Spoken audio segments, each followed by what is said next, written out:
Alabama has scored on the opening drive in every game it has played this season. But you know what? It's not that big of a deal, because so have we. I'm Colby, that's Bracky, Boom. And this is Bootleg.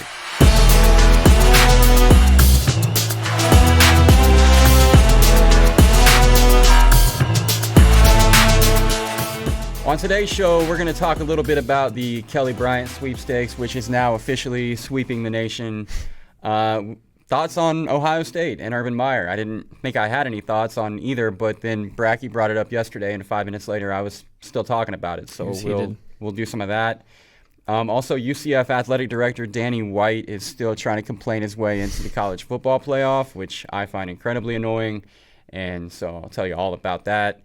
But first, a little extra special shout out. As you might have noticed, we have some new decoration on the desk this week. All thanks to you. Well, not thanks to me. Thanks to Mike Ashcraft from Ohio.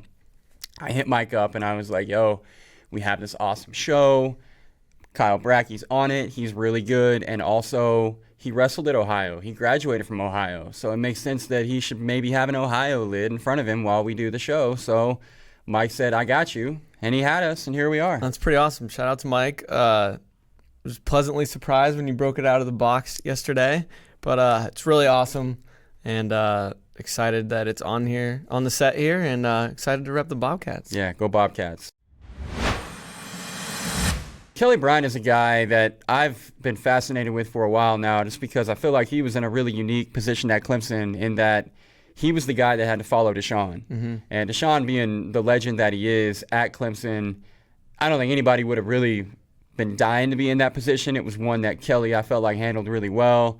And then all he did a year ago was take them right back to the college football playoff where they're used to being.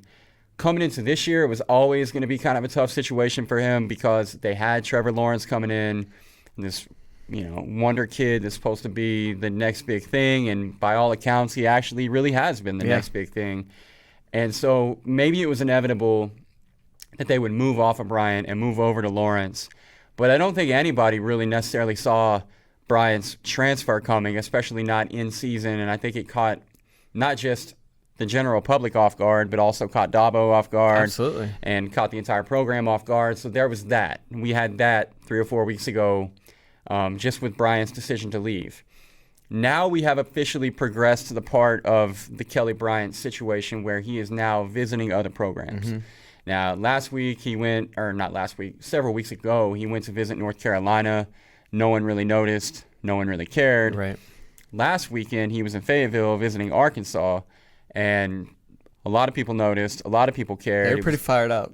It was all over Twitter, and we had Bryant on the sidelines talking to 5-star tight end commit Hudson Henry, an Arkansas legacy, and probably the prospect that the coaching staff would have wanted, trying to pitch Bryant at the time.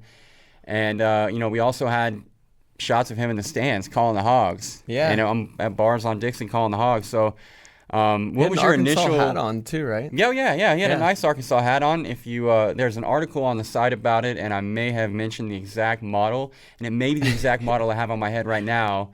It's the Nike Heritage 86 fit, which, if you're wondering, if you're a dad cap fan, this is the dad cap that you should go with for sure. Yeah. What was your initial thought when you started seeing the tweets with Bryant in the stands calling the Hogs? It seemed like he really liked it and fit in well there. When he first said he was going to transfer, you did that article on like the potential destinations, and a lot of Arkansas fans were all over that one saying, Chad Morris, you recruited him at Clemson, it's going to be a perfect fit. And then, actually seeing him there, it really seemed like it might be, and that he really enjoyed his time there. Like you mentioned, we didn't see any of that stuff when he was at North Carolina. It was just kind of like, oh, Kelly Bryant's here. And there's like one picture of him standing on the sideline pregame. And with this, you literally had video of every single thing he did. Yeah. And just seemed like, and he seemed to be enjoying all of it too. Like he was having a good time. So I don't know. I know he's obviously going to take a couple other visits, but it seems like Arkansas has got to be the front runner right now. You would think, and obviously my bias being from the area, I'm pulling for the Hogs to land him because obviously quarterback is a position of need for them, safe to say.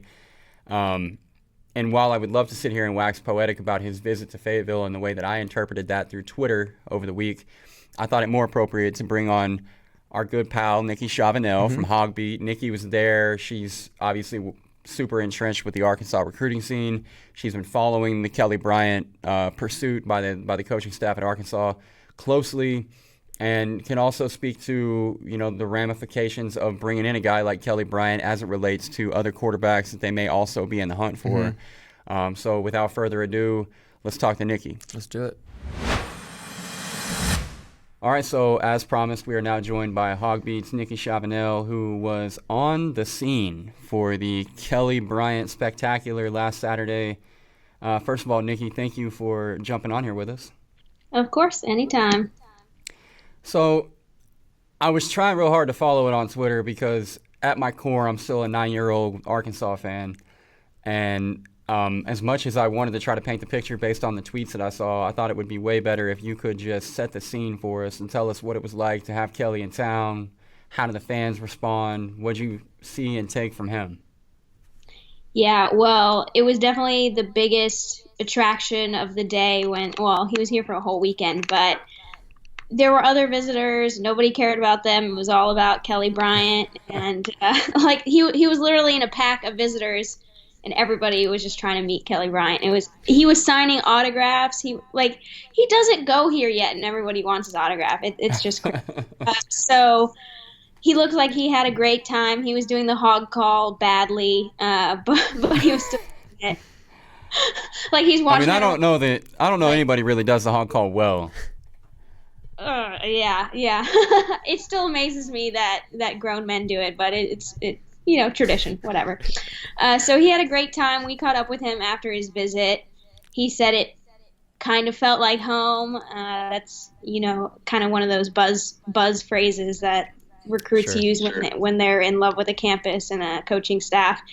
And he's got a really good relationship with Coach Morris. So all that combined, I think it was a really successful weekend for the staff in terms of recruiting him to come to Arkansas. Yeah, you mentioned the relationship he has with Coach Morris, and obviously, it gets a little muddied because Coach Morris leaves, Clemson goes to SMU, and then that's when Kelly ultimately becomes a starter. And then there's a relationship with Deshaun Watson there between Coach Morris and Deshaun that a lot of people have pointed to, and myself included, as potentially being something that can help them not just in the recruitment of Kelly Bryant, but of any sort of dual threat type of quarterback that maybe fits the Deshaun Watson mold. With Bryant's familiarity with Coach Morris and with his background, though, having recruited Kelly Bryant, having coached Deshaun Watson, having coached Taj Boyd, what do you think Arkansas's odds are of landing Bryant's come to Fayetteville? I think they're pretty high. I'd say it's like 55% at this point. I've heard a lot of stuff from players and whatnot who were around him during the visit and spending most of his time here with him. So they feel pretty good about it. It seems to me like he's just taking some other visits to really have all the options there and to be able to weigh them. I think it would be foolish not to. You obviously want to see what everyone else has to offer because he only has 1 year, only has one shot to prove what he's got for the NFL scouts. So in general, I think Arkansas does have the best shot just because of that relationship with Morris and because it's already clear that he can run the offense that Chad Morris runs, and the honesty that he showed Kelly when he was at Clemson. He told Kelly Bryant that he was probably going to be out of there and he wouldn't be the one coaching him when he got there, and he basically loved the honesty and decided to go to Clemson anyway. So wow. Yeah, so I think that's a really positive thing for him because he wants to know that he's going to come in and be the starter right away. And obviously, publicly, the coaches won't say that. But if Chad Morris says, Kelly, if you come here, you will start, Kelly Bryant's going to believe him, and that's a big deal. Yeah, no question. I think, especially in his position, just given what he just went through, if he can go into a situation where he knows the head coach is going to be straightforward and tell him what he actually should be expecting when he gets there, that can only help. I would be interested to know how it goes next weekend at Missouri. Do you have any sort of feel for his level of interest with Mizzou? Well, I think he has a good situation there at Mizzou. They're returning most of the offense that have been putting up the numbers for them this season.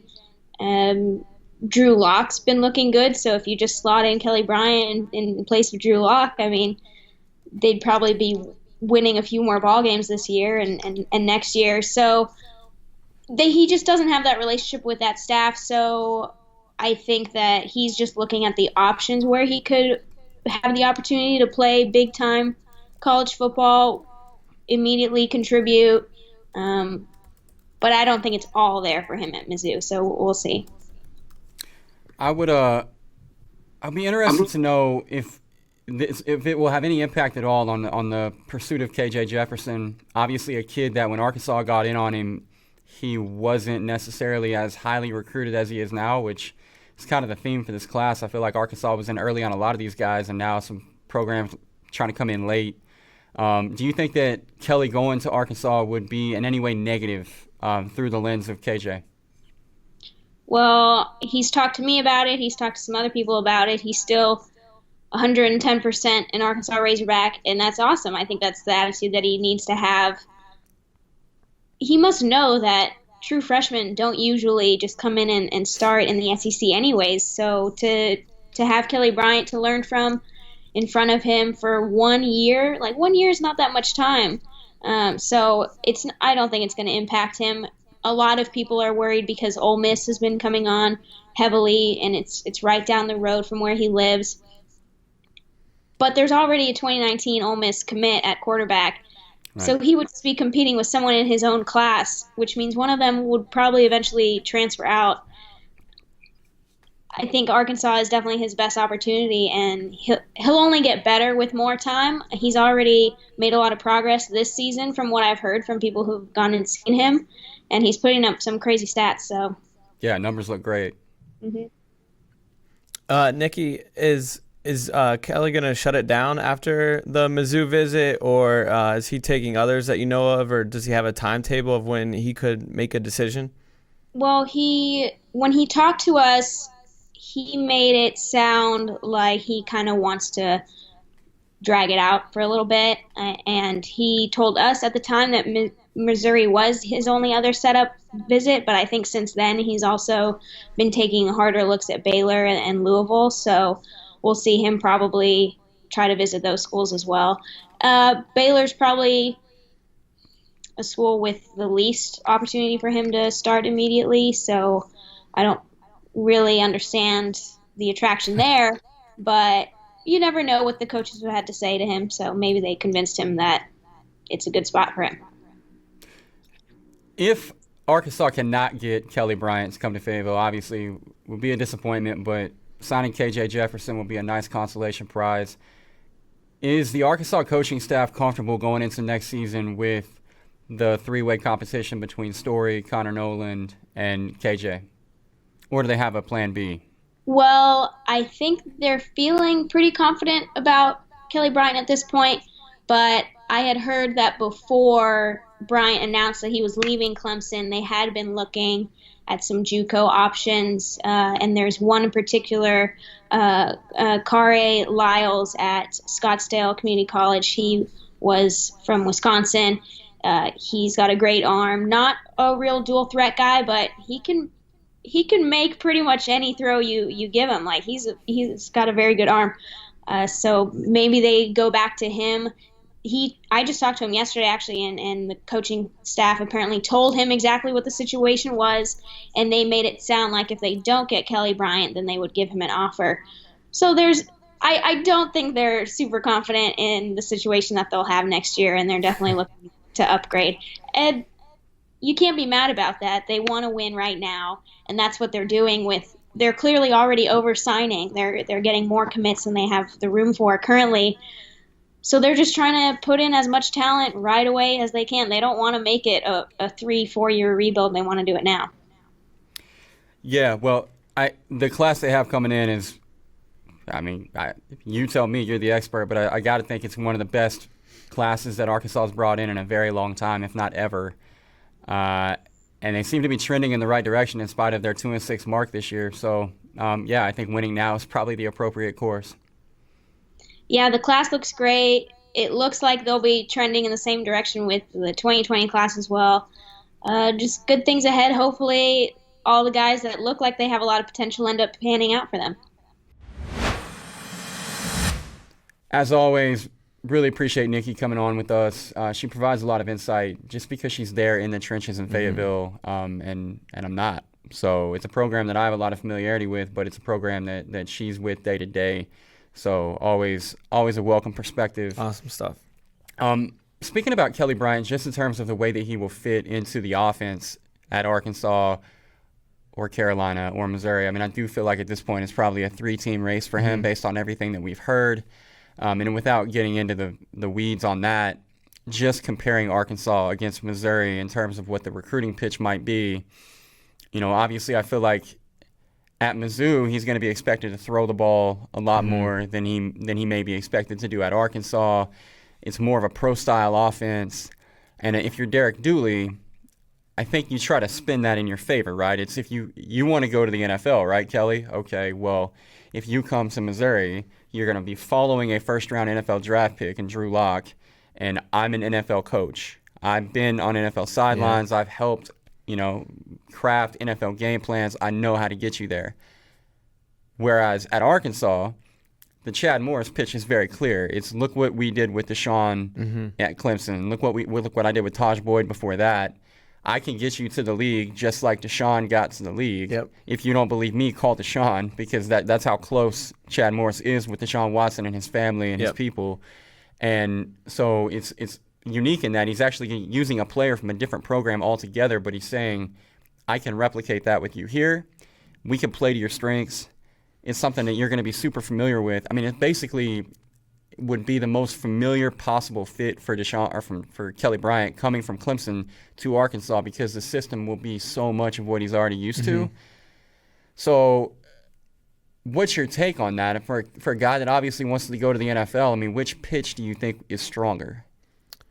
Man, I think when I saw he was going to go to Missouri, I was a little surprised to take the visit, just because I don't see him fitting in with that offense. I thought the same thing when he first said he wanted to transfer. All these West Virginia fans it'd be perfect after Will, and no, he wouldn't be, because last year he threw 13 touchdowns and 9 interceptions. He's just not great through the air, and in an offense like that, you need to make downfield throws, and it's not just dink and dunk stuff. And I feel like if he goes to Missouri, while Dooley has that NFL experience, he could really get exposed. And if he's having to make those throws and throw the ball more than he had to at Clemson. At Clemson, he was able to rely on his feet a lot more, and which he'll be able to do at Arkansas. But if he's trying to be Drew Lock next year at Missouri, he could really get exposed, and honestly, his draft stock could plummet. I think he would be in a much better position to go to Arkansas, where he can put up good numbers, and I don't know. It's a much safer situation, in my opinion, and one that he's going to be more familiar with and pick up quicker.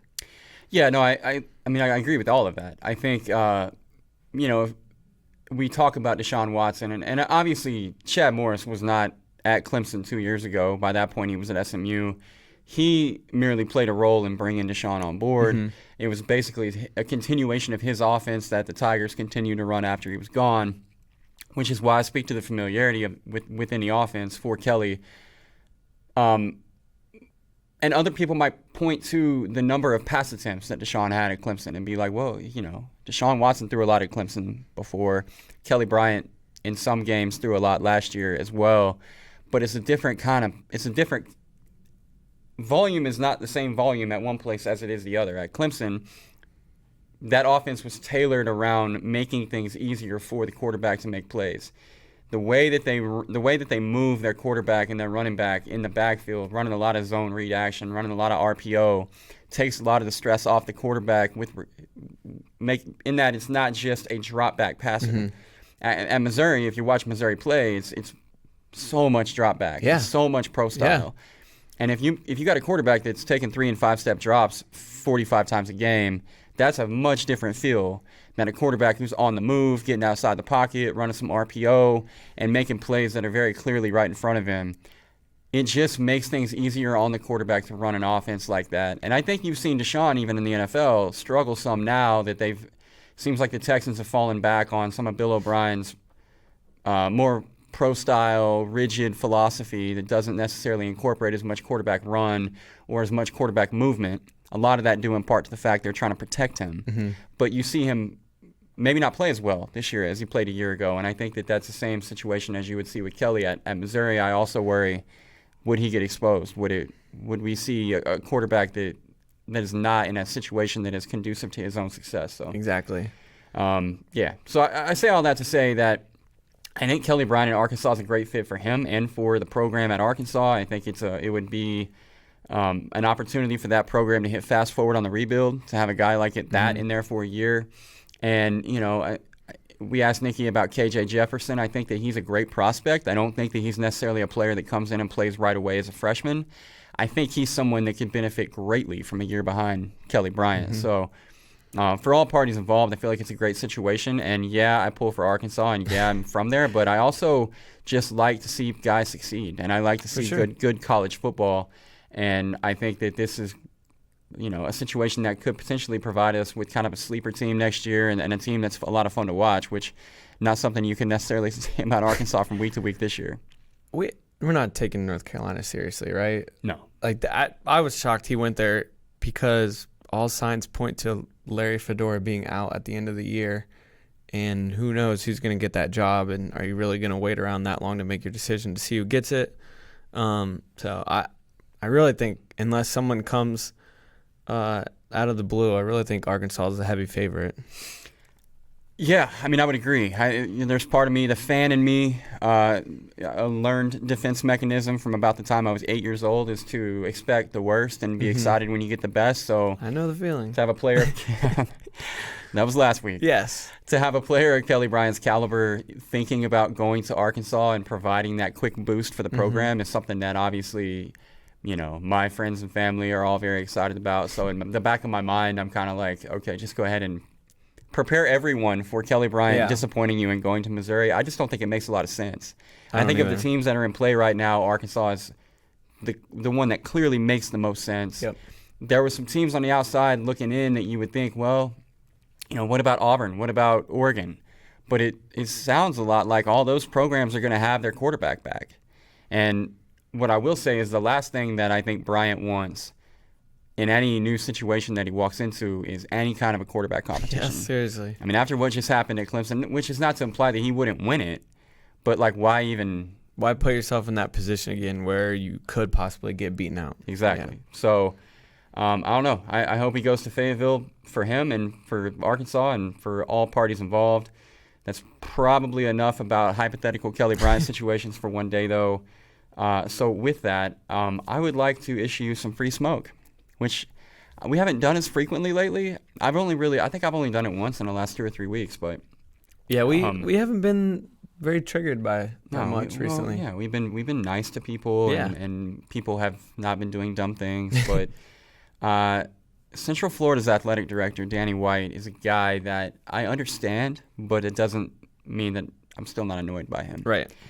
He has been on Twitter, he's always got something to say on there, but of late, he's back to trying to complain his way into the college football playoff. It's like they still don't understand there that the way into the college football playoff is to play good teams and beat those teams. That usually helps. Typically. It's like they think that if they win a game, whether they're playing Springdale High School or Memphis or Auburn, it's all created equal. Or Pitt. Which is the win that they are toting right now. That's their big Power 5 win, yes. the mighty Pittsburgh Panthers. So, essentially, after, I guess 2 weeks ago, Kirk Herbstreit on game day just said, listen, it's not all about UCF. There's other group of 5 teams that if we're going to talk about a group of 5 teams' path to the playoff, there are other programs that should also be in the conversation. I think that he threw Fresno State out as one of the options. Main one. They were the main one. So I agree with Kirk's premise that we should have other programs involved, but Danny was very triggered by this. So then he issued a Twitter statement that was like, "Dear Game Day," and basically it was just like, woe is me. We don't ever get a chance. Poor pitiful UCF. Y'all aren't being very nice to us. And to that I would just say, You have the 90th ranked strength of schedule in the country. I don't even want to get to that yet because that's my grand finale. But safe to say, there are a number of teams that kind of fit your profile that are playing people right after that. Like, I guess a day or two after that. People were coming after him saying just that. Like, yo, you got to actually play someone to get into the college football playoff. He has now pinned a tweet to the top of his account that says something about how they would have a better schedule if the Hurricanes hadn't made them miss all their games. Blaming all on Mother Nature. All on Mother Nature. And if you're wondering, yeah, they had a game canceled this year due to a hurricane, and they're probably lucky because the game was at North Carolina, which I'm not saying Carolina would have beat them. Here's what I'm saying. If they beat North Carolina, it wouldn't have helped them. Not one bit. Playing North Carolina would not have helped their 90th ranked strength of schedule because Carolina, as Kyle will remind you if you ask him, I promise, is one of the 15 to 20 worst teams in the country this year. Yes. If they had gone to Chapel Hill and lost to the Tar Heels, well, then obviously they would have to go away and be quiet. So he's probably lucky they didn't have that game because it was a lose-lose situation for them. But it's definitely not one that you can point to and be like, look, we schedule hard teams. Right. It's not a bell cow win. So, yeah, sorry about your Hurricane messing your game up for you. I believe it was Georgia Tech the year before. Yeah, Georgia Tech last year would have been the game that they not still not going to be win. enough to get you in the top four. Not at all. And congrats on beating Auburn in the Peach Bowl. That was a team that wanted to go to the playoff, that had legit playoff aspirations, that was playing, they thought, for a national title. Yeah. All they had to do was win their conference. If they had beaten Georgia, they would have been in the playoff. Yeah. So for them, the Peach Bowl was a bummer. That's not what they wanted. That was complete consolation prize for a bunch of guys that thought they were going to be playing for the big prize. Meanwhile, your team, that was your absolute Super Bowl. That was the biggest thing that's ever happened to UCF. It was this massive, massive game. And you know what? If you watch the game, that's pretty much what you saw. You saw one team that was super fired up to play and brought their best A game to the table against an SEC opponent that, quite frankly, had their C- game on that day. So I don't want to take anything away from that win. That's not really what I'm about. But now you're making me actually examine what you really accomplished last year. You beat Auburn in the Peach Bowl, way to go. And then you threw yourself a parade.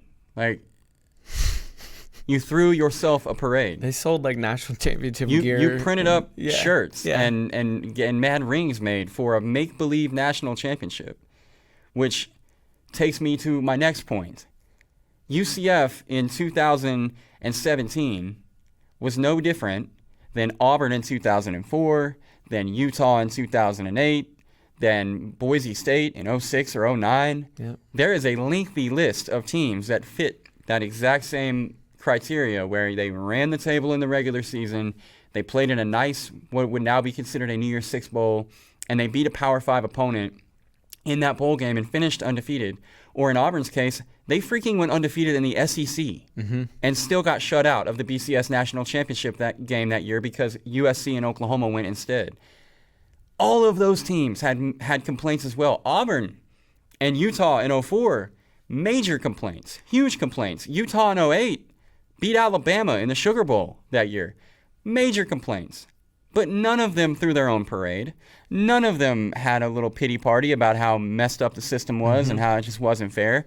None of them made T-shirts or got rings made for their fake national championship. None of this happened. It is not new that UCF went undefeated and didn't get to play for a national title. It has been happening for quite a while, and it does not mean that the system is broken. Not at all. This is not the NCAA basketball tournament. You're not going to see 32 teams and be like, all right, play for it. Relax, man. It's really awesome what's happening at UCF. They have a great program for being what they are, which is an American Athletic Conference program with a usually pretty weak schedule that cherry picks Power 5 opponents like Pitt, like North Carolina, beats them. Way to go. Way to go. But it was really weird timing for his tweet, considering the fact that they just barely escaped at Memphis. Yeah. A game they trailed the entire time by multiple scores. Yep. Got out of there with a 1-point win.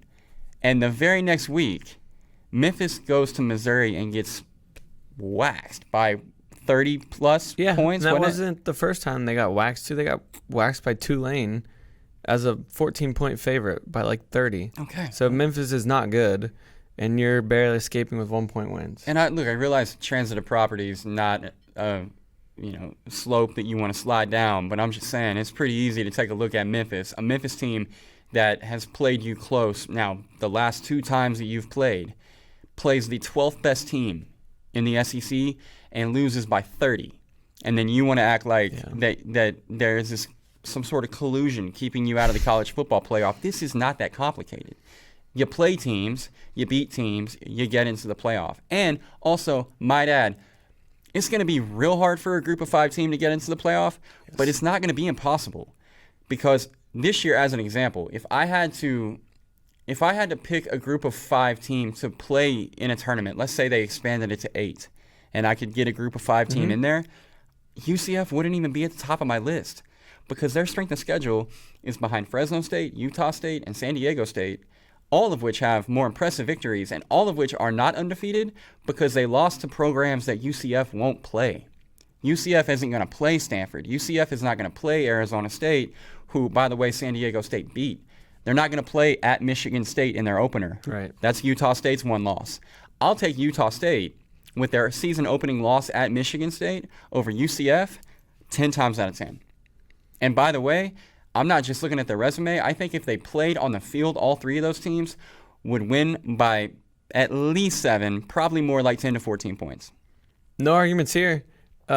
We talked about it before the show, and it's like every non-Power 5 school, like you should aim to be Boise State, when they were going to the Fiesta Bowl and going to that. Because they were in the top 5 of the rankings, top 10 of the rankings, and being considered for the BCS bowl games because of who they beat. They went out and they scheduled these really tough games, non-conference games, and then ran the table in their conference, did what they were supposed to do. Boise State, for more than the last decade, we're rapidly approaching 2 decades now of Boise State being what they are.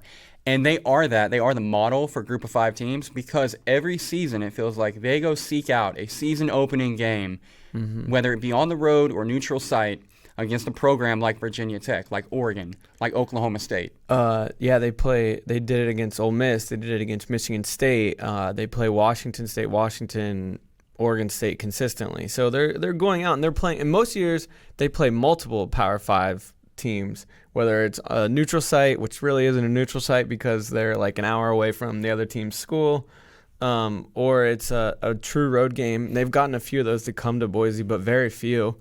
So they're doing it on the road, which is even more impressive. And scheduling Pitt in North Carolina and Georgia Tech isn't doing that.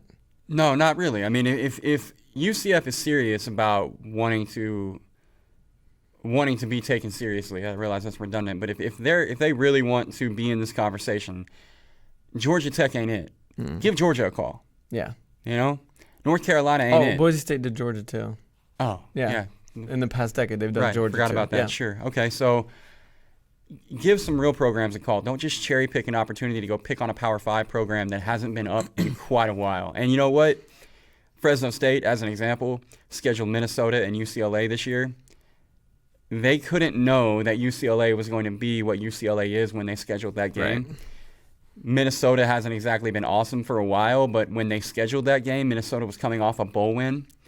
So There's still road games against Big Ten and Pac-12 schools. right. It's really impressive. Right. And the point I'm getting to is that when UCF scheduled North Carolina or Georgia Tech, they did that coming off of seasons in which neither of those teams were relatively impressive and neither necessarily had this bright future ahead. It was literally just an opportunity where they had a nearby Power 5 school that would be willing to go home and home.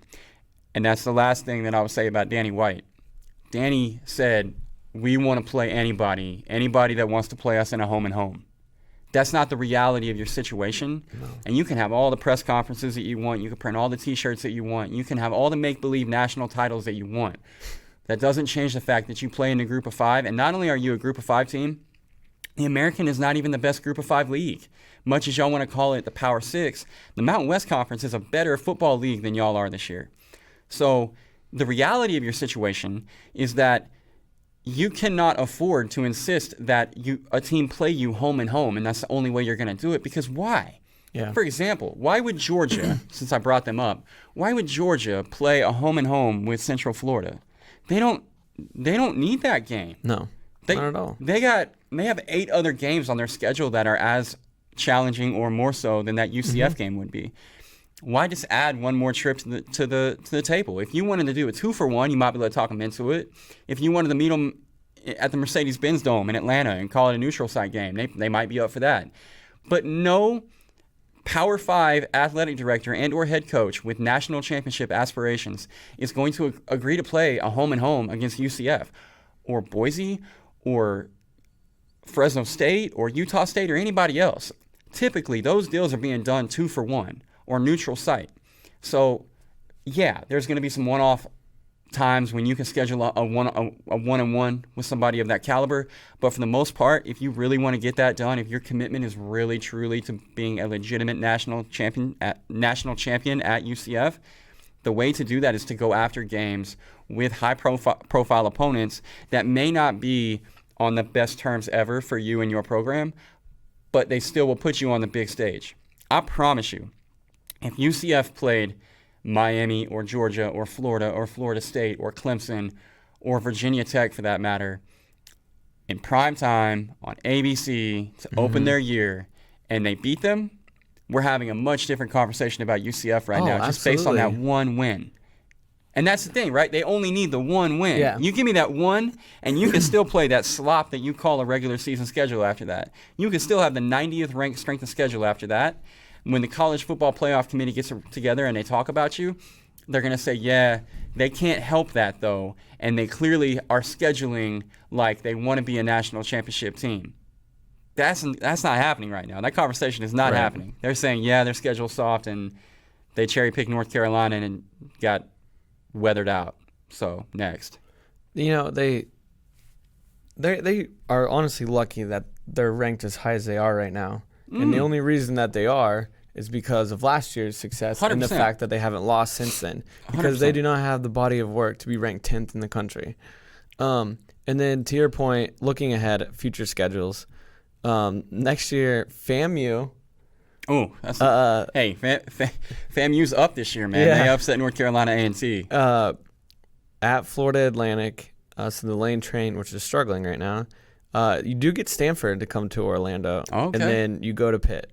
Okay. So Stanford's totally an upgrade, definitely much better than what you've been playing, but the other 3 are lacking. And then in 2020, it's North Carolina and at Georgia Tech. There'll probably be one more there they haven't announced yet. The only one for 2021 at Louisville, and 2022 Louisville, Georgia Tech, and then a home and home in North Carolina in 2024, 2025. Well, you know what? Spoiler alert. Unless Jeff Brom goes to Louisville and resurrects that program, right? It's not going to be. UCF's not going to the playoffs at any point between now and 2025. No. So, sorry. If you really want to be that Boise State, you need 3 Power 5s on that, and then you need to, like Colby was saying, do the road games, do the neutral site, and they need to be against established good programs. Just give me one. I do like Stanford. Stanford's great, but there's no other year where it's like, okay, cool, they're definitely trending to a tougher schedule. It's cherry picking the ACC teams. Yeah, I mean, even next year with Stanford on the schedule, and obviously Stanford is not what they have been, but let's say Stanford is a top 25 opponent next year. That might be the only top 25 opponent they have. Yeah, USF and Cincinnati. In league, maybe top 25. Right. But, you know, those fringe top 25 teams from the American are never really a top 25 team. You know, they're just kind of they're like a benefactor of the fact that that's like the softest that conference schedule. They haven't lost, so they just throw them in there from 25 to 20, somewhere in that range. Yep. This year was South Carolina State, FAU, and Pitt. And then obviously the North Carolina game got rained out. Yeah. No, I mean, you're not inspiring confidence in anybody. And look, at the end of the day, if you were killing everybody on the schedule by 50 every week and you were clearly separating yourself from the rest of that league, fine. But as we saw when you traveled to SMU last year, as we saw when you went to Memphis last week, 2 weeks ago, whatever, you're not that much different. No. You're pretty much just a regular old American Conference team. You're a little bit better. They had that. And a little bit better than Memphis is not a Final Four team. It was a 7-point game against USF last year in that crazy back and forth one. 7-point with SMU. Yeah. 10 points with Navy. I mean, they're beatable. So and a 7-point game with Memphis where he gave up 55 points last year. yeah. So they're gonna lose this year. It's gonna happen. I firmly believe that they will lose this year. I'm not sure who it will be to, but I really think they're gonna lose in the regular season this year. I don't know if they will lose or not. I hope you're right because I'm tired of hearing about it. But even if you don't, just go ahead and let it sink in now so that you're less disappointed in a couple of months. You're not going to the playoff. You're going to a New Year's Six Bowl, which you should be really excited about. Yeah. So get up for that and try to take advantage of another disappointed SEC team. All right, man. So some things are happening at Ohio State. Oh, they're happening. Not so awesome things are happening. No. First of all, everything that happened at Purdue, if you're not an Ohio State fan on Saturday, was awesome. Yes, it was. That was like a movie. So off of game day, what's the name of their Tyler Trent? Tyler Trent? Is that the kid you're going to talk Yeah, about? yeah. Yeah. Okay, Sorry, I guessed right there. Like that was a before good guess you'd because we even- didn't talk about it Yeah. before, and I just kind of stumbled into that one. No, that kid's story is, first of all, amazing. Huge respect for that. Yes. Keep But- fighting, Tyler. Man, the way that he has inspired an entire program and Mm-hmm. a school and a fan base, and the way you see all them rallying around one another, like somebody better put a script together because that's a was- ready-made movie right there. It was awesome to see, and the fact that he was strong enough to go to the game when he hadn't been out of the house in weeks was really cool, and it was just an extra little storyline on top of the upset. No doubt. The actual game on the field, Purdue steamrolled Ohio State. It wasn't even close. It really wasn't. And, I mean, it was like Ohio State late. They tried to push back a little bit, and every time that you thought, okay, maybe it's going to be an Ohio State run, Purdue would have an answer. Typically, Rondale Moore would have an answer. So what's happening with Urban Meyer at this point by your estimation? It's weird. I noticed this during the Penn State game, and we didn't talk about it on air, but it's just like Urban's usually very, very calm, measured, stoic almost on the sidelines, good or bad. You know, it doesn't fluctuate much, and he's like that like calming presence. But this season, since he's been back on the sideline, he's been super animated, and whether it was Penn State, he was throwing his headset off. He's getting really down when things don't go their way.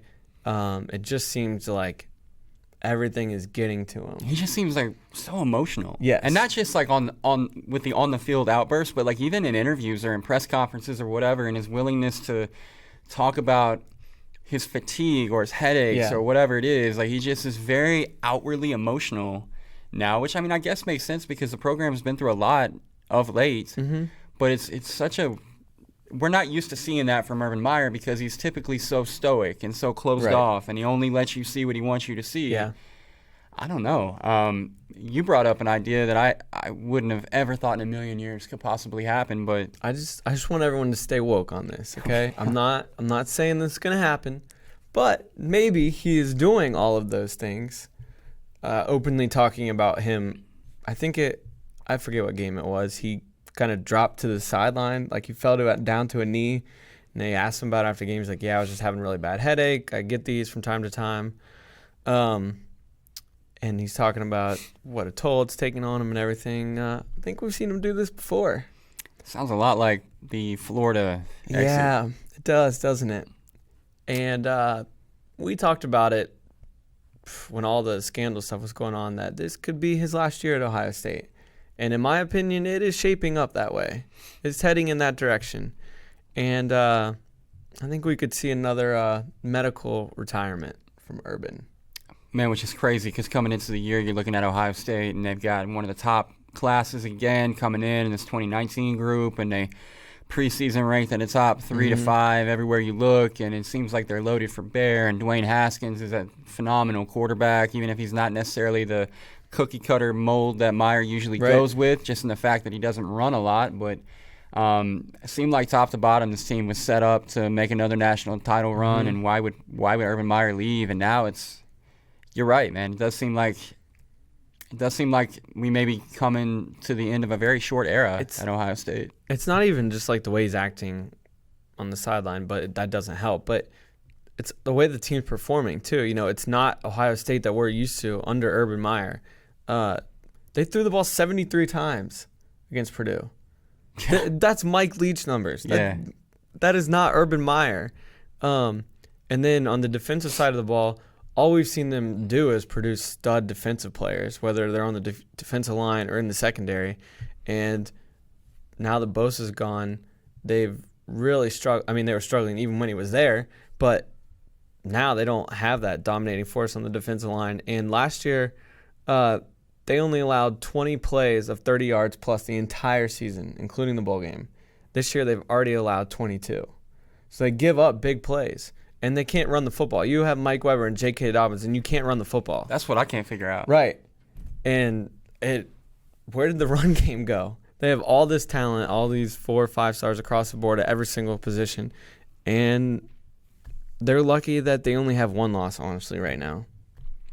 So, OU Texas weekend, I was at a bar in Dallas, and I met this gentleman who was a Notre Dame alum and wearing his Notre Dame polo proudly in the middle of a bunch of crimson and orange. And we struck up an unlikely friendship in that location and started talking about all things college football. And obviously the conversation went to Notre Dame because of how he was dressed. Yeah. And that's my source, and it may be flimsy, but he's telling me that Notre Dame fans almost unanimously are just sick of Brian Kelly, which is a weird thing for a fan base to be sick of a guy who already took you to one national title, very likely will take you to the Final Four this year. Yeah. But for whatever reason, that dynamic, that relationship between Brian Kelly and Notre Dame and Notre Dame's fan base, not super awesome. Yeah.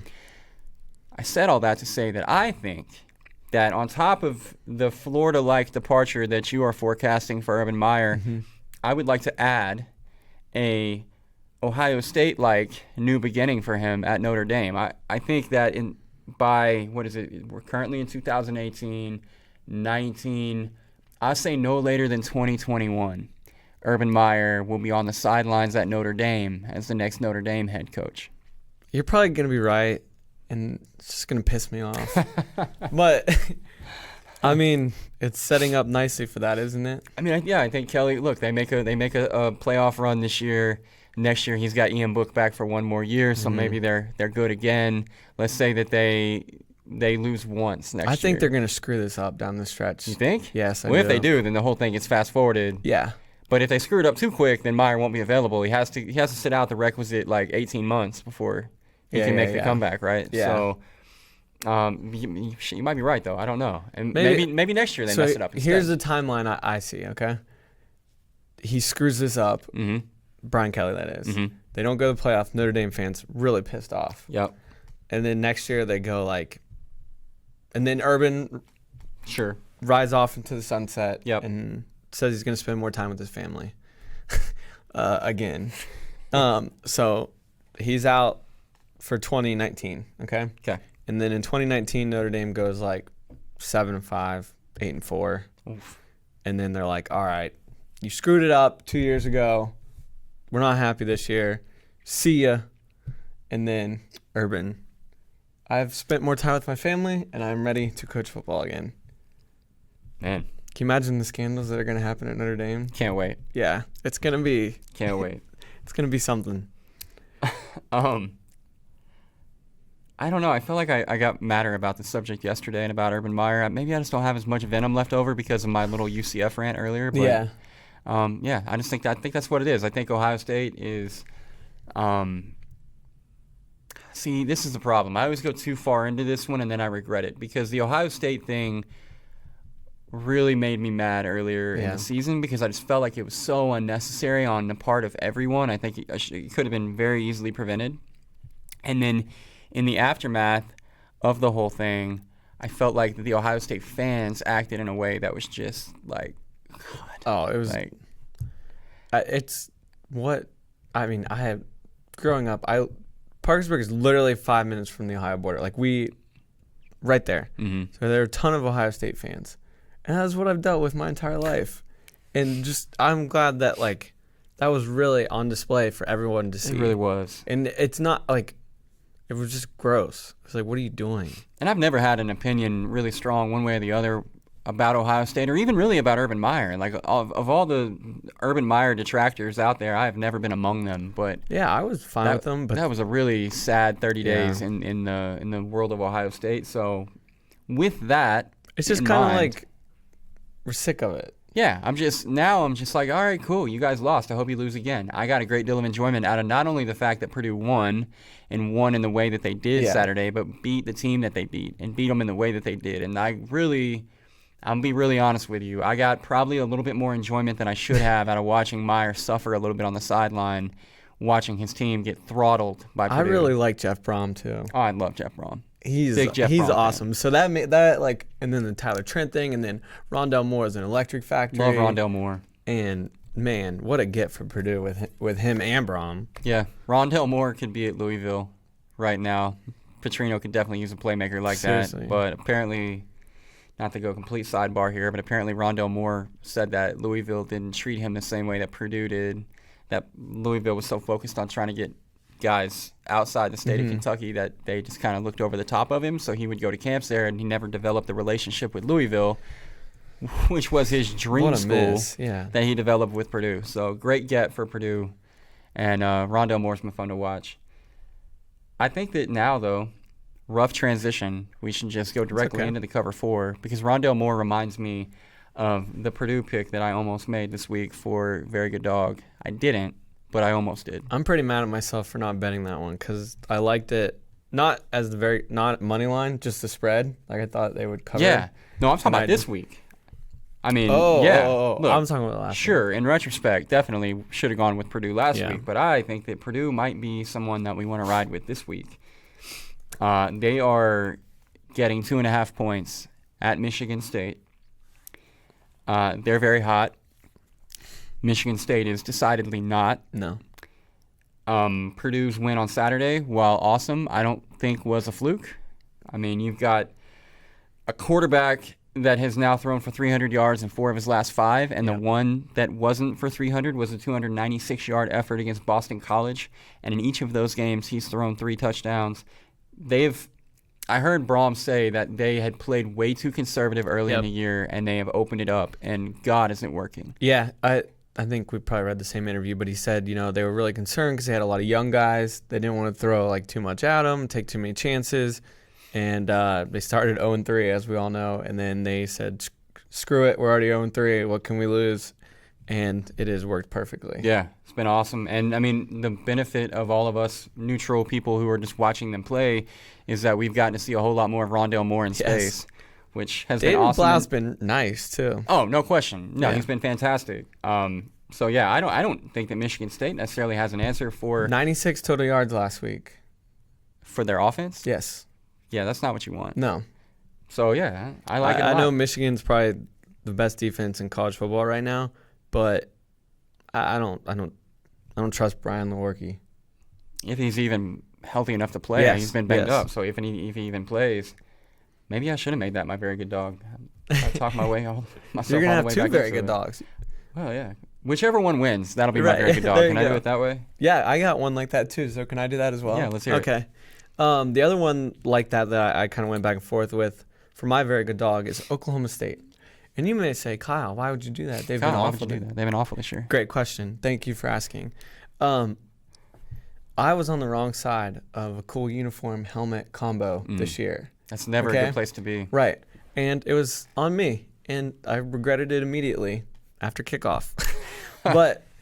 And I won't do that again. I won't make that mistake again. Oklahoma State is rocking the Barry Sanders, Mike Gundy era Oklahoma State uniforms, and they are super clean. And it's a Saturday night game on ESPN. And I loved your article that while the uniforms, they're almost perfect, they would be even better if they freed Spencer Sanders. Yeah. Because it's Barry Sanders. They're honoring the 30th year of his Heisman Trophy. Sanders and a Sanders. It'd be perfect. It's perfect. So I'm not going to predict that they're going to free him because it really seems like they're not if they haven't yet. But I don't know. I like this. I like him in this spot. Texas coming off a bye week. Won 6 games in a row. I'm ready for that letdown. It's got to be coming. Right. It's got to be coming. They're getting it's 3 points right now. Oddshark has them as the favorite to win outright. See, my fear with Oklahoma State, and for the record, I probably will bet this week because I, like you, love them, especially in this spot. However, my fear with Oklahoma State is that they're gonna just continue to ride with old Corn Dog. Oh my God! And you can't trust anyone named Corn Dog. If they keep putting Taylor Cornelius behind center, with all due respect to Taylor Cornelius, it's just not getting it done. Yeah. I mean, especially when you have the Texas State Player of the Year sitting there on your bench, Mom mad tweeting at you while they play. Mom wants you to free him. Free the man. So if they'll free Spencer, I'm down, man. Let's ride. But if it's Taylor Cornelius for 4 quarters, I don't know. That scares me. I'm going to do it. I'm just saying right now, whether it's Corn Dog or not. Okay. But I don't know. I really like it. It stands out to me. And cool. Well, if you like it, I love it. Yeah. Another one that I think that I like is Georgia. Okay. They are a touchdown favorite, 7-point favorite, I should say, against Florida in the game formerly known as the world's largest outdoor cocktail party. Why aren't we allowed to call it that anymore? I don't know. I was like, why can't we call it the Red River Shootout? Well, because, shoot guns. People are afraid of guns. Don't you guys have guns on the sidelines? Doesn't Oklahoma shoot guns? Yeah. But we they can't call it got the blanks shootout. in them. Though, I know, but they're not.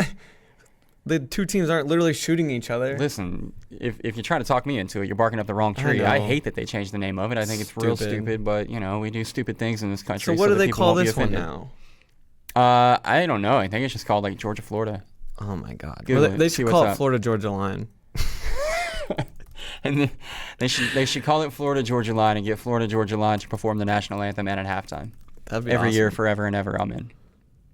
Yeah, see, it's just called the Florida-Georgia football rivalry now, right? Oh, my God. That is such trash. Yeah. You took a great, great name, and you scaled it back to no name. I'm pissed. So yeah. In addition to the fact that it's no longer called the world's largest outdoor cocktail party, it also hasn't really been that awesome of a game of late because only one of the teams has been real strong coming into it for, like, the better part of a decade. Mm-hmm. I like Florida, and I like what they've done a lot. I think defensively they're really, really good. I think offensively Mullen has been able to keep them in situations that are, shall we say, comfortable and don't, force his skill players to do too much because he doesn't necessarily have a whole lot in the holster there. I just think that against Georgia, they're going to have to get outside of their comfort zone a little bit. They're going to have to make some plays in space and take shots down the field. And I don't know that Florida's up to that. Yeah. I think that Georgia is due for a statement win, and I think that they can control the tempo, and I think that I'm going to put some dollars on the Bulldogs as 7-point favorites. So just a little background on this. Oh, do we have a history lesson? Yeah, Great. yeah. All right, yeah. So excessive drinking, blah, blah, blah, 65 arrest. And that was in 1984. We were worried about 1984. But in 2006, both schools and the SEC asked CBS and the city to abandon the name and promotions due to concerns about alcohol abuse by students and other attendees. Which, it's totally... Newsflash, that's what happens at every single college football tailgate ever. It's totally unlike any other game. Oh the only reason that people were drinking at that game is because they called it the world's largest outdoor cocktail party, and people just thought that's what they should do. On no other campus, on a game day, will you find drinking of any sort, especially in excess. So apparently, I didn't even know this, but they play for... They play for an oar. Yeah, Okefenokee Oar. That's good pronunciation. Now they call it So now they call it the war for the oar. Well, I don't like the word war. That to me, it's not a war. It's a little intimidating, and I don't appreciate it. So on this podcast. It's the world's largest outdoor cocktail party. I think they should change it to the conflict for the oar at the cocktail party that is outdoors. Remember the civil conflict? I do. Okay, I like that. Mm-hmm. I'm gonna go to Thursday night. Okay. Do it. And this one is called the KB Special, because we don't name our give our picks nicknames enough. So I'm gonna start. We should. That's good. I like it. So this one's called the KB Special because it features my alma mater, Ohio University, and the school that I love very dearly, West Virginia University, both playing on Thursday night. Ohio is an 11-point favorite at home against Ball State, and West Virginia is a 14-point favorite against Baylor. While I think both those teams could cover that, I'm going to go the safe route here, and we're going to do a little tease. Okay. All right. So whatever your book gives you, 6 or 7 point tease, whatever one, take it, tease those spreads down, stay in favor of Ohio and West Virginia. So let's say you get 7 point tease that down to Ohio -4, West Virginia -7, and win some money on Thursday night. Okay. Yeah, I mean, what's safer than a Thursday night gamble that is all emotion, all heart? That's right. And you're teasing it down. Both at home. Listen, you don't just walk into Peden Stadium in Athens and cover a 4-point spread. That's right, go Bobcats. That's right. Or Milan Puskar Field at Mountaineer, or Milan Puskar Stadium at Mountaineer Field. Yeah, you would know. Yeah. God, come on, man. It's a mouthful. All right. That guy gave a lot of money. Now that you've alienated all of the West Virginia Yeah. fans that listen to our show, I would like to offer up, how about Arizona State? Let's do it. I like Arizona State as a 6.5-point underdog at Southern Cal. And you might be saying, yeah, but Arizona State keeps losing. And you'd be right. But they've lost to Washington, Colorado, and Stanford, all by a touchdown. Super frustrating. And USC is going to be down to their third quarterback, a gentleman by the name of Jack Sears. No relation to the Sears big mall store where they have tires and stuff, I don't think. But much like that department store, I expect him to fail. I think that That's good. pretty good. That's good. I think that I think Arizona State is going to break through this week. I think that it's going to be Sun Devils dancing all over the field at the Coliseum. I don't understand how they're getting so many points. But it's like they haven't adjusted the line for my man Jack. Yeah. But maybe Jack's awesome, and I just don't know about it. But I love that. Yeah. So Arizona State has been right there with everybody. Just some turnovers issues and a little struggling offense, but third-string quarterback helps heal all those issues. Right? I feel like it does. In Herm, I trust. In Herm, we trust. I feel like I can say this on this podcast, but I was watching the game Thursday night when they were playing Stanford, and ESPN, they were zooming in on this Arizona State kid with a sign, and it was hard to see what it was at first, what it said, and then they zoom in and it said "Firm for Herm." And then it was they realized what it said, and then it was the quickest cutaway to just a sideline shot. And it was such a quick cutaway that the camera was still moving. It was oh crap, get away from him. Oh my God, I would have loved to have been in the control room for that one. Yeah, I was just sitting there laughing by myself. All right. But we'll stay in the Pac-12. Okay, let's do it. Oregon, I know they're coming off a tough loss, but they've done this once already this season. They had to go on the road after a tough loss against Stanford in a game they completely blew. They didn't really blow this one, but still a loss that knocks them out of the playoff contention. But go on the road to Arizona. It's a 9-point spread right now, or 9.5, I should say. But I like that offense with Justin Herbert to rebound, and I don't like Rhett Rodriguez in that Arizona offense. I don't think they will be able to do much, and I like the Ducks big by double digits. I couldn't possibly agree more. That's really nice. Yeah. I got one more. If you What is that? Okay. Navy? Yes. Oh, I shouldn't have said it out loud. That's my bad. No, you're good. You're good. Pretend like you didn't hear me say it. Hey, Bracky, what do you like? Oh, wow. Thanks for asking. I like Navy plus 24 against Notre Dame. That's a lot of points. Now, you might ask yourself, where are these two playing? Where are they playing? San Diego for some reason. Because why not? Because the naval base. Right. Yeah. Big Navy town down there. But the Navy football players are not at that Navy base. They're in Annapolis. That's a good point. But whatever. Notre Dame does this because they're Notre Dame and they think they can do whatever they want. They're giving Navy 24 points. Navy is 4-1 against the spread in the last 5 games against Notre Dame. Good fact. This is a game that they get up for. They have had this circled. I know Notre Dame had a bye week, so they had an extra week to prepare for the triple option. Don't care. Love Navy. Plus 24. Man. I like all your picks this week. Thank you. This was the week where I saw the board and I was like, I felt like I was in the zone. Yeah. Wow. I didn't get that at all. Yeah. So that's cool. I'll just copy off of you. The only other one that there's a couple other ones I was going to throw out, but I really only have intelligent things to say about one other one, and that is just Washington State being a 2.5-point underdog at Stanford. When they're 7-0 against the spread this year, They are. Stanford still has not blocked for a running back this year. They haven't. And the Washington State offense looked phenomenal last week against an Oregon team, which, for all intents and purposes, has proven to be more physical and more dominant up front than Stanford, which is weird to say, but that's kind of the year that we got here. I like it. This feels like one of those, you just ride it until it doesn't work anymore. Right? Yeah. Just go with them forever. Yeah. I've tried to do the opposite. And especially when they're getting points. Yeah. Yeah.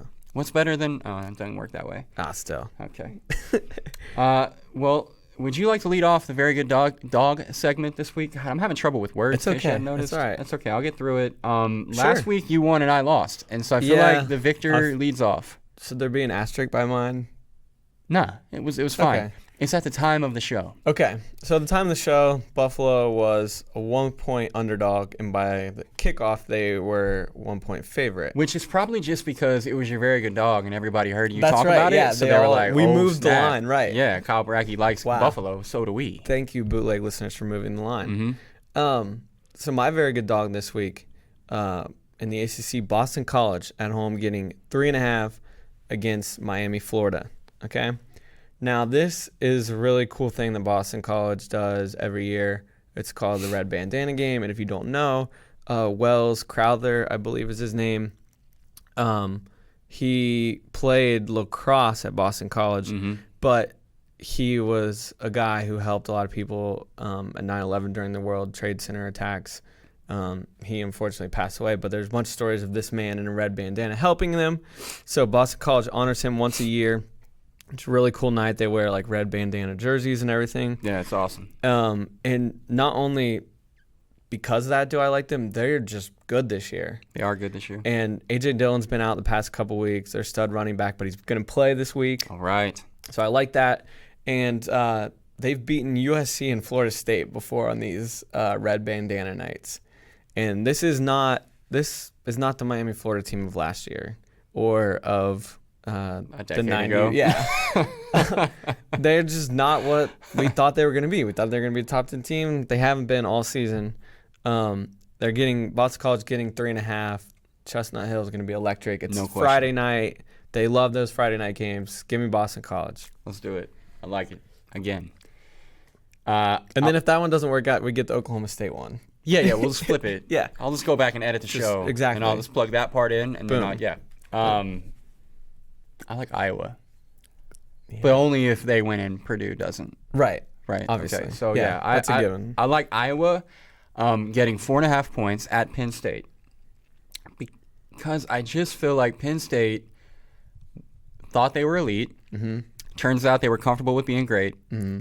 Or maybe even comfortable with just being kind of good. I think it's just above average. Yeah, and they've looked really flat since they figured out they weren't elite. Mm-hmm. And last week at Indiana, they messed around and almost lost that game. They were totally smoked on the box score. Indiana outgained them and out everything them. They came out with the win, so credit to them for getting it done. But they haven't had much energy, much pep in their step, shall we say, in the last several weeks. And Iowa's been the opposite. Iowa's been sturdy every week. They've got the third-ranked defense in the country right now, and they have an offense with Nathan Stanley, who is really adept at controlling the tempo, controlling the pace of the game, not turning the football over, and not putting their defense in tough spots. So I think that if Stanley and the offense can continue that, and they can keep McSorley off the field, they're going to have an excellent chance to win this game. Not only that, but because Penn State thought they might be playing for a national championship and now they're very clearly not, Iowa's the opposite. I think Iowa might have come in and thought, well, it would be really cool if we get challenged for the Big Ten this year. I would be very surprised to know if shot with true serum, if Kirk Ferentz or any of his players really thought playoffs might be a thing that we can shoot for. I seriously doubt it. Yet they're the team in this matchup that still controls everything. Yep. Everything is still in front of Iowa. And this is a big spot for them where if they win this game and you look ahead at the rest of their schedule, they don't have much else ahead of them until the Big Ten championship game, at which point they'd match up with obviously a top 5 Michigan or a top 5 Ohio State, which is only going to further bolster their playoff odds. So I don't know. I like Iowa a lot in this spot. I think they're really, really running hot. I think Penn State's running real cold. So I'm going to ride with the Hawkeyes. I really like it. And as you mentioned, if they get past this week, Purdue, Northwestern, Illinois, Nebraska, you're probably looking at an 11-1 Iowa team going to the Big Ten championship game. Yeah, I mean, obviously the Purdue game is, with respect to Northwestern, I do realize they beat Purdue, but I think Purdue and Northwestern are a lot different teams now than they were when they played to start the year. I think that the Purdue spot is obviously the one you would have some concern about, but it's in Iowa City. You'd like to think that, that's probably a game that Iowa can win, probably a spot where they can slow down the Purdue offense in the passing game, and not to get ahead of ourselves here because we're not talking about that week yet. But, I think Iowa's got to feel like if we get past Penn State, we're rolling into Indianapolis for the Big Ten championship, and at which point all bets are off. Yeah, and that's a cool spot for Iowa to be. Absolutely. I really like this pick. All right, great. Glad you like it. We got a few minutes here to talk a little NFL. Let's do it. Which is not something we do a whole lot on this show, but when we do it, we do a really good job of it. So I think we should try to continue that. My Cowboys made a big move, big splash. I was in a meeting a couple of days ago, and my messages start going off on my computer. I'm getting text messages, and I'm getting G-chats on my personal email and all kinds of stuff going on. So I'm trying to act like I'm doing official work business, but in reality, I was freaking out because we had just traded for Amari Cooper. And then I found out that we traded the first-round pick for Amari Cooper, and I was a little scared about that, but I've thought a lot about it. And your thoughts? Here's my thoughts.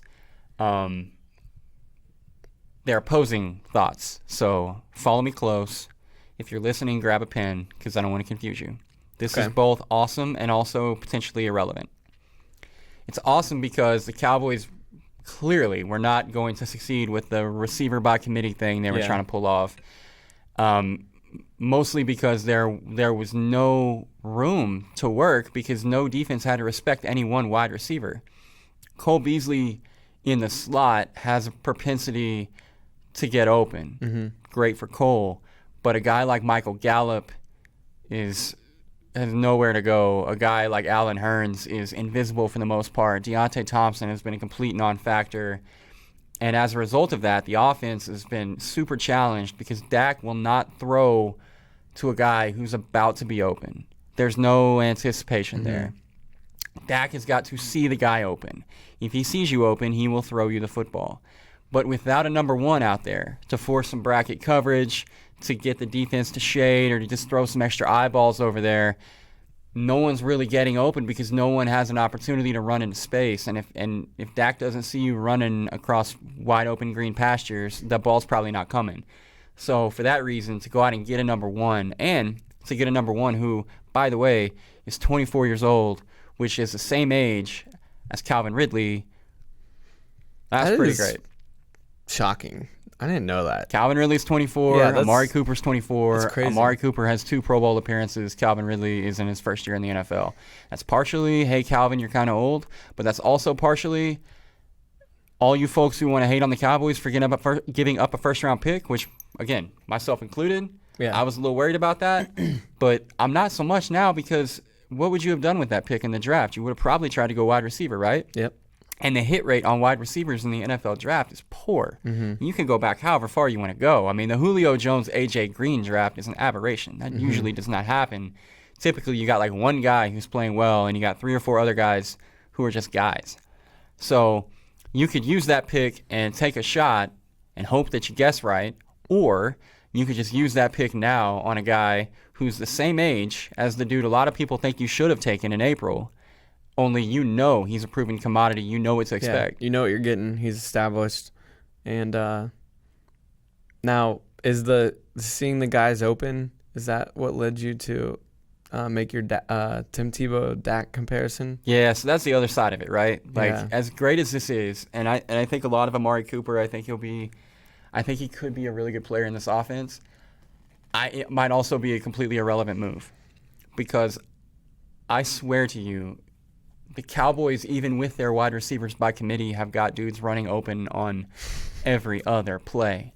And they're just not getting the football. And last Sunday with Romo on the call, which was probably a little awkward, it was highlighted on a number of occasions. Just the frequency with which Dak was not even coming close to seeing guys who were wide open and instead was making check down throws or absorbing pressure in the pocket or taking off and trying to run and just unnecessary escape acts in the pocket when guys were just about to break open.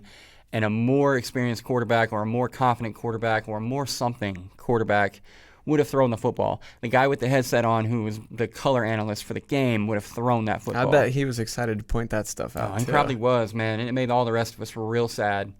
Having Amari is awesome.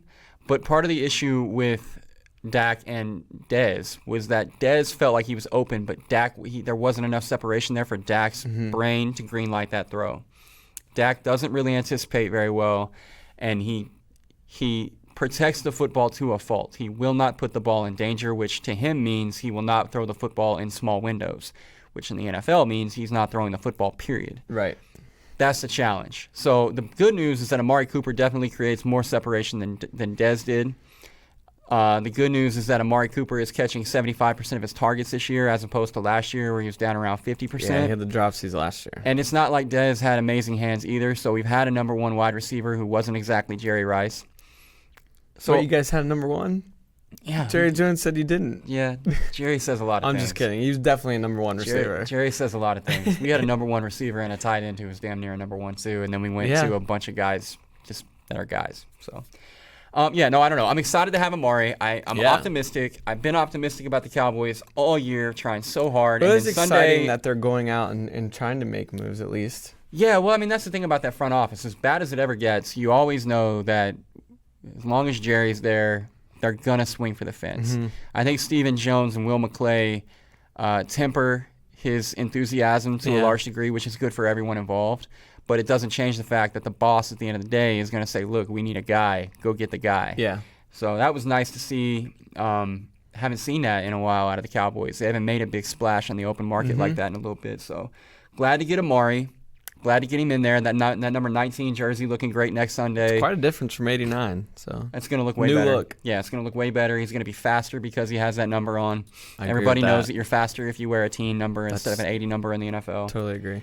And and they got the bye week, so you get him in, get him plugged in. The offense should be relatively familiar. His last couple of coordinators have been Linehan disciples in some way or another, so the verbiage should be relatively the same. There you go. So I'm excited. I'm going to be optimistic about it. I just really hope Dak doesn't screw it up. And as far as the Raiders go, what is going on? The Raiders, as we knew them, are gone now. They're all gone. Khalil Mack is gone. Amari Cooper's gone. Derek Carr's crying on the field now. Everyone hates him.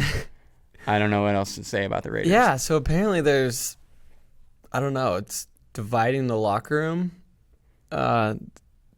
Everyone's opinion on Derek Carr because he was crying in London last week. He was probably jet lagged, and then they were getting their ass whooped. Right. And he was getting hit. And I think he's a pretty tough dude. You know, he's played through some pretty painful injuries, a really painful back injury and everything like that. I think it's more frustration than actual pain or being upset or sad. Man, I totally agree with that, but as a grown man, I know. Your frustration has to manifest itself in the form of screaming, not crying. I know. You can't do that, and that's my quarterback. Yeah, listen, I'm a Derek Carr fan. I like Derek Carr. I just don't know what's going on with him. I don't know if John Gruden obviously is not helping anything, but yeah, and apparently Gruden is just ripping apart the front office. It's it's in different camps. It's the GM camp and the John Gruden camp. And the weird thing about that is I feel like the Raiders had a good team when they came into the season, and I honestly thought that they looked pretty good the first 2 weeks. I actually almost said on this show one week, I'm glad I didn't, but I almost said hey, I think Oakland may not be as bad as people think. Well, I was wrong. They're very bad, but I don't really understand. I don't understand exactly why they're bad. I just know that they're bad. Right. I feel the same way, and Now, it is interesting that they have 3 number 1 picks now, I guess. Yeah, I mean, the rebuild is in full effect. It could look really smart if John Gruden goes out and hits home runs with these 3 picks and help revitalize this Raiders team. But right now, it's not going to get any better. Marshawn Lynch is hurt and going to be out for a while after having a really nice start to the season, actually. Yeah, so I mean, at this point, they're tanking. Yes. They're now in a race with the New York Giants to try to secure the number 1 overall. It's going to be really exciting. Yeah, too bad for them. No, Too bad for them. Justin Herbert may not be coming out. Yeah, that could be a problem for both of them. The Raiders probably stick with Carr, but it's going to be a problem for the Giants if he does not come out. Across the AFC West, there was quite the Halloween party. Yeah, man. It's the last thing that we probably have time to talk about, but can you just take us through Von Miller's cool party and what happened with one of your favorite players in the NFL? Yeah. Von Miller apparently annually has this Halloween party. He rents out this theater, and the Broncos have a bash. Looked awesome. It really looked like a lot of fun. TMZ has some nice videos of it.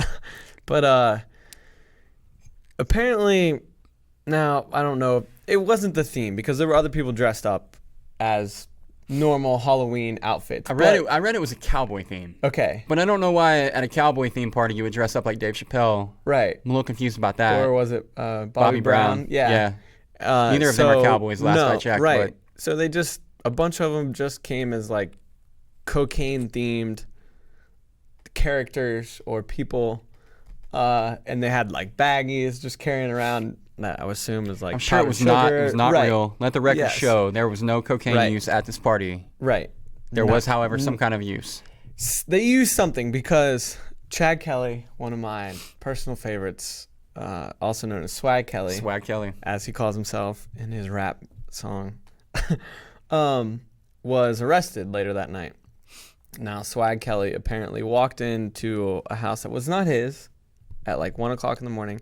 Classic problem. Yeah. And happens all the time. Just sat down on the couch and was mumbling incoherently and then was attacked viciously by a vacuum tube. Well, there's nothing worse than when you're just a little bit messed up and you go into someone else's house and all you're trying to do is just sit down, relax, have a nice conversation, and out of clear blue nowhere, someone with a pipe from a vacuum cleaner starts attacking you viciously. It's just let the man rest for a second. He just needed to take a little load off while he was dressed as a cowboy. Apparently.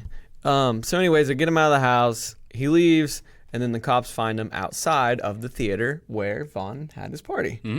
And he is arrested for criminal trespassing, and but there was no alcohol in his system, so there had to have been something else in now we got Swag a little mystery Kelly's. on our hands here. Right.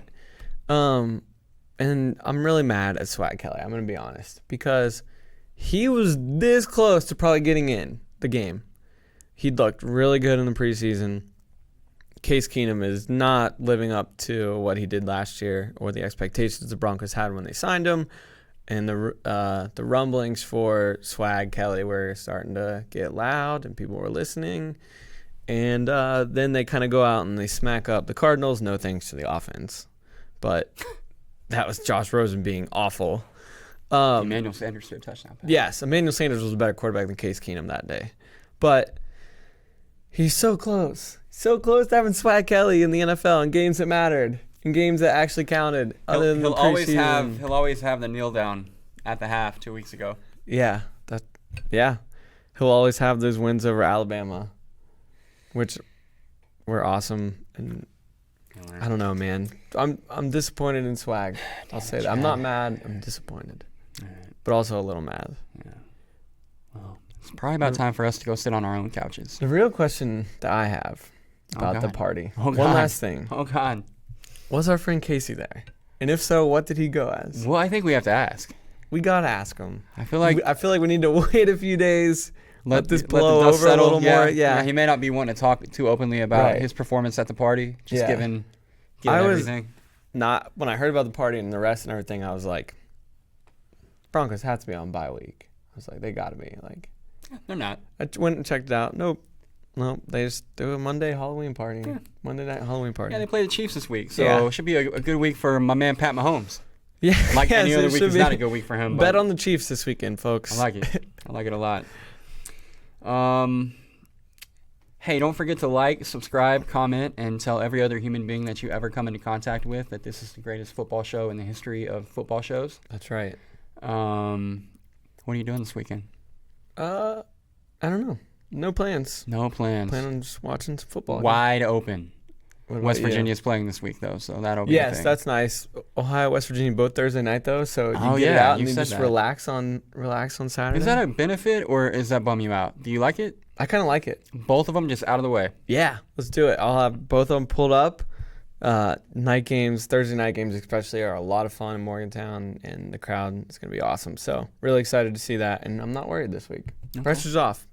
Maybe you can hop on our Wheels Up jet and fly up to Morgantown for the There, game. I wish I could. That'd be sick. All right, man. Well, do you think you'll come back and hang out next week? I've confirmed it. Okay, good. I I'm hope you committing do, too. to coming back. I'm glad to hear Enjoying that. the show. What about you? Yeah, I'm gonna do a video this week, a commitment video, I think. Oh, okay. Nice. Yep, I'll be back. And so you should be back because we did a good job again this week. And Nailed it. We'll probably do a good job again next week, and we'll see you guys on the one and the only bootleg. The defense ain't seeing me. Chad Kelly. Watch how I touch down. Chad Kelly. Hit the field is going.